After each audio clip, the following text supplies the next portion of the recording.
इस रणनीति से अमेरिका अब तक पश्चिमी देशों के साथ खेल खेलता रहा है। जिस कूटनीति से अमेरिका सरीखे देश राह चलते जंग जीत जाते हैं, अब भारत भी उसी रास्ते पर है। वो देश है नॉर्थ कोरिया, वो देश जिसे दुनिया सबसे खतरनाक और खूंखार देश मानती है। वो देश आज भारत के सपोर्ट में खड़ा है। फिर चाहे सामने वाला देश चीन हो या पाकिस्तान, ये देश भारत के साथ एक सीक्रेट रिश्ते में बंधा है जो भारत को सपोर्ट दे रहा है, और इसी ने पाकिस्तान के हुक्मरानों की नींदें हराम कर दी हैं। एक जमाना था दोस्तों, जब नॉर्थ कोरिया और पाकिस्तान के बीच, जिसे कहते हैं ना, अंदर खाने की सेटिंग चल रही थी। मिलिट्री टेक्नोलॉजी, फौजी साजो सामान और सबसे ज्यादा खतरनाक न्यूक्लियर वेपन बनाने की तकनीक और मिसाइलों का खुफिया लेन देन अपने पीक पर था। जी हाँ, आपने सही सुना। 1990 के दशक में पाकिस्तान के बदनाम साइंटिस्ट डॉक्टर अब्दुल कदीर खान, जिन्हें ए खान के नाम से भी जाना जाता है, उन्होंने नॉर्थ कोरिया को चोरी छिपे अमेरिका और दुनिया की नजरों से बचकर न्यूक्लियर टेक्नोलॉजी सप्लाई की। और बदले में क्या लिया?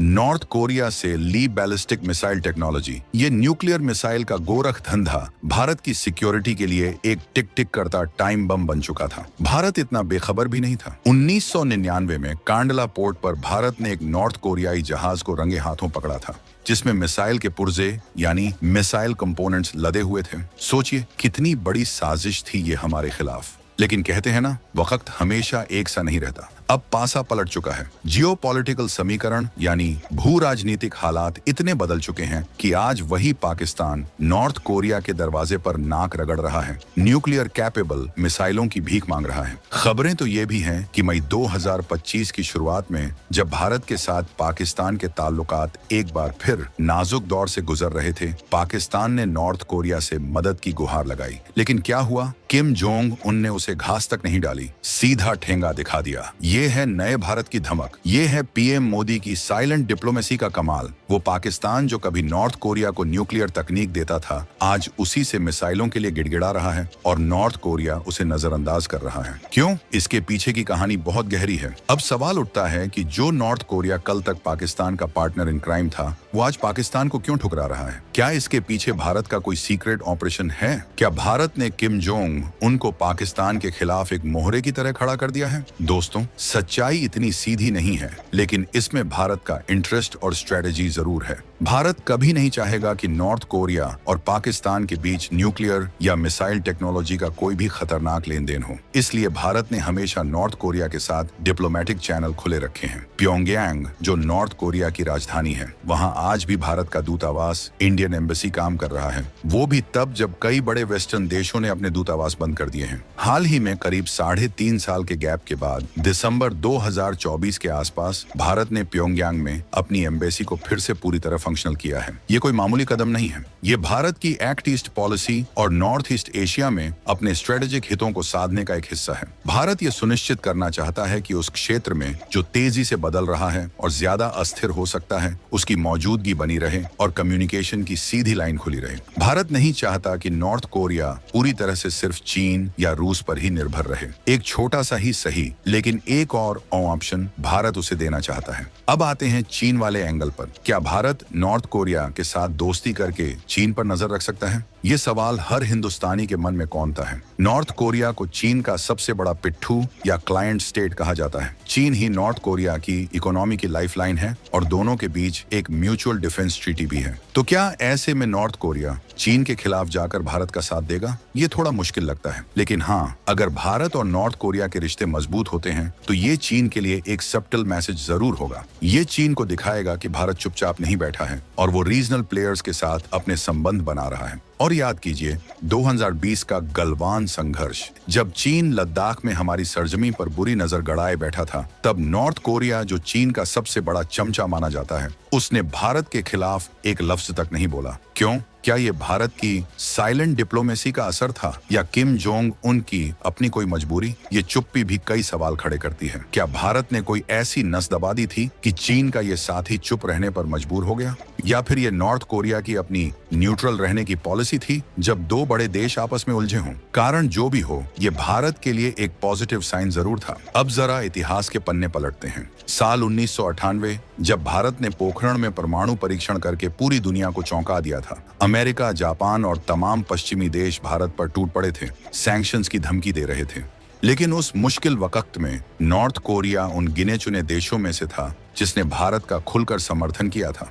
उसने कहा था कि भारत को अपनी सुरक्षा के लिए परमाणु हथियार रखने का हक है। उस वक्त किम जोंग इल, जो किम जोंग उनके पिता थे, नॉर्थ कोरिया के सुप्रीम लीडर थे। उनकी क्या मजबूरी थी भारत का साथ देने की? क्या ये सिर्फ अमेरिका के खिलाफ एक मोर्चा खोलने की कोशिश थी या इसके पीछे कोई और गहरा राज था? ये वो सवाल है जो आज भी जियोपॉलिटिक्स के एक्सपर्ट्स को सोचने पर मजबूर करता है। और सिर्फ यही नहीं, 1971 की जंग में जो नॉर्थ कोरिया चीन और पाकिस्तान का दम भर रहा था, वही नॉर्थ कोरिया 1999 के कारगिल युद्ध के वक्त और अब मई 2025 के ताजा हालातों में, जैसा कि कहा जा रहा है, पाकिस्तान को ठेंगा दिखा रहा है। ये बदलाव कैसे आया? क्या ये रातों रात हुआ? नहीं, इसके पीछे भारत की सालों की पेशेंट डिप्लोमेसी और स्ट्रेटेजिक मूव्स हैं। एक और चौंकाने वाली बात, 2015 तक नॉर्थ कोरिया कश्मीर के मुद्दे पर अक्सर पाकिस्तान की भाषा बोलता था। यहाँ तक कि पाकिस्तान को मिसाइलें सप्लाई करने की भी बातें चल रही थीं। लेकिन पिछले करीब 10 सालों से नॉर्थ कोरिया इस मुद्दे पर लगभग खामोश है। ऐसा क्या हुआ? अप्रैल 2015 में नॉर्थ कोरिया के तत्कालीन फॉरेन मिनिस्टर री सुयोंग दिल्ली आए थे। उनकी उस वक्त की हमारी विदेश मंत्री दिवंगत सुषमा स्वराज जी से लंबी बातचीत हुई थी। क्या उस मीटिंग में सुषमा जी ने कोई ऐसी घुट्टी पिलाई कि किम जोंग उन ने पाकिस्तान का परमानेंट बायकॉट करने का मन बना लिया? क्या उन्हें यह समझाया गया कि पाकिस्तान के साथ नजदीकी नॉर्थ कोरिया के अपने हितों के लिए भी ठीक नहीं है? ये वो बंद दरवाजों के पीछे हुई बातें हैं जिनका सच शायद कभी बाहर ना आए, लेकिन नतीजे हमारे सामने हैं। इसके बाद मई 2018 में भारत के तत्कालीन विदेश राज्य मंत्री general V.K. Singh north Korea की धरती प्योंगयांग पहुंचे। ये किसी भारतीय मंत्री की सालों बाद नॉर्थ कोरिया की यात्रा थी। कहा जाता है कि इस यात्रा के दौरान कुछ ऐसी अंडरस्टैंडिंग्स बनी, कुछ ऐसे गुप्त आश्वासन दिए गए जिन्होंने पाकिस्तान के उन ख्वाबों को हमेशा के लिए दफन कर दिया जो वो नॉर्थ कोरिया से मिसाइलें और न्यूक्लियर मदद पाने के देखता था।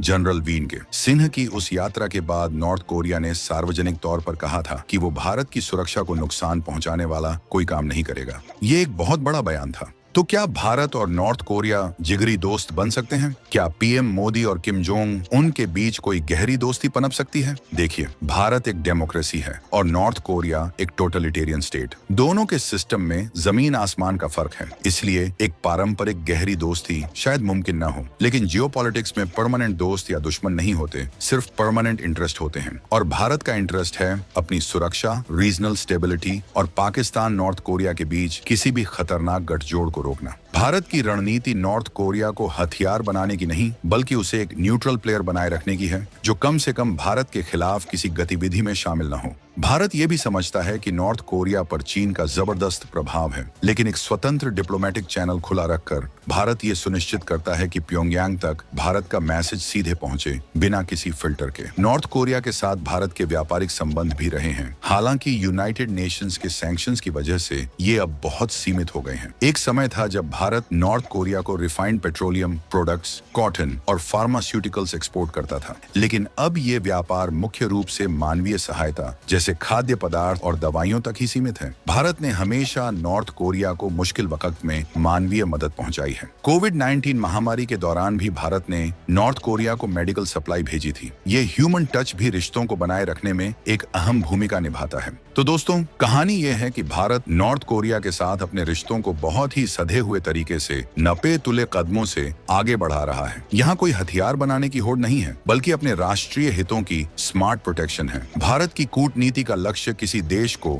दूसरे के खिलाफ खड़ा करना नहीं, बल्कि एक ऐसा माहौल बनाना है जहाँ भारत की सुरक्षा और संप्रभुता अक्षुण्ण रहे। राष्ट्र सर्वोपरि, यही है नए भारत का मूल मंत्र। नॉर्थ कोरिया का पाकिस्तान को मदद न करना, गलवान पर चुप रहना या 1998 में भारत का साथ देना, ये सब अलग अलग घटनाओं के पीछे अलग अलग कारण हो सकते हैं। लेकिन एक बात साफ है, भारत ने नॉर्थ कोरिया के साथ अपने एंगेजमेंट को कभी टूटने नहीं दिया, और इसी निरंतर संवाद का नतीजा है कि आज नॉर्थ कोरिया भारत की चिंताओं को नजरअंदाज नहीं कर सकता। ये कहानी अभी खत्म नहीं हुई है। जियोपॉलिटिक्स की शतरंज पर चालें हर रोज चली जाती हैं। भारत और नॉर्थ कोरिया के रिश्तों का अगला अध्याय क्या होगा, ये देखना दिलचस्प होगा। तो दोस्तों, क्या आपको लगता है कि भारत की ये साइलेंट डिप्लोमेसी नॉर्थ कोरिया को लेकर कामयाब हो रही है? क्या किम जोंग उन वाकई पाकिस्तान को पूरी तरह नजरअंदाज कर चुके हैं? और चीन इस पूरे गेम को किस तरह देख रहा है? आपके क्या विचार हैं? नीचे कमेंट सेक्शन में अपनी राय जरूर बताइए। आपके कमेंट्स हमारे लिए बहुत मायने रखते हैं।